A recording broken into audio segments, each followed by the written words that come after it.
Raka hari ini, Jumat 11 November 2022, dengan tema Aku Berani Melayani.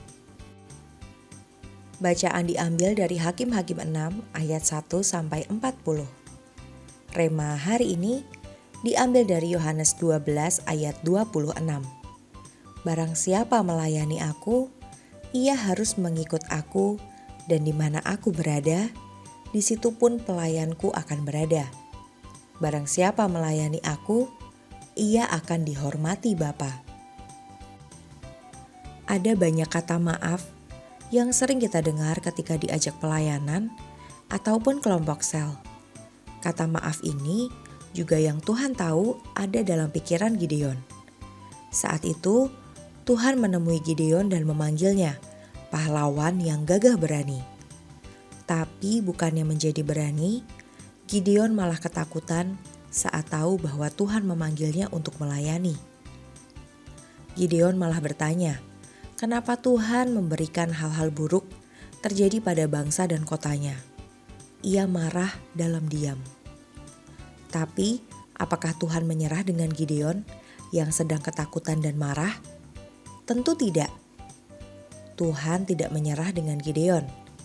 Demikian juga, Tuhan tidak pernah menyerah dengan setiap kita. Tuhan bahkan membuktikan bahwa Dia adalah benar-benar Tuhan yang akan menyertai Gideon. Tuhan memberikan Roh Kudus kepada Gideon. Ketika Roh Kudus tersebut menguasai Gideon, maka Gideon dibangkitkan. Ia tidak lagi marah, takut, ataupun merasa lemah. Gideon tidak hanya bangkit untuk melayani Tuhan. Gideon juga mengumpulkan seluruh saudara seimannya untuk sama-sama berjuang membebaskan bangsa Israel dari perbudakan orang Midian.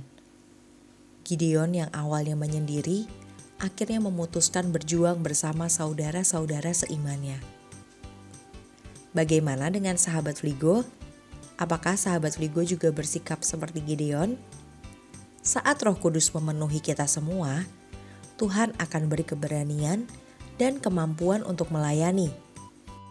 Bahkan, Roh Kudus juga yang akan memberikan kita kesukaan saat berkumpul dengan teman-teman di ibadah dan di kelompok sel Kids Impact. Yang perlu kita lakukan hanyalah menerima Roh Kudus untuk masuk dan mengubah hati kita. Yuk kita berdoa. Tuhan, maafkan aku jika seringkali aku malas beribadah dan kelompok sel, merasa lemah dan takut tidak bisa saat melayani Engkau. Roh Kudus, saat ini masuklah dalam hatiku. Aku percaya Roh Kudus yang sanggup mengubah hidupku. Amin. Bacaan Alkitab setahun diambil dari Mazmur pasal 61.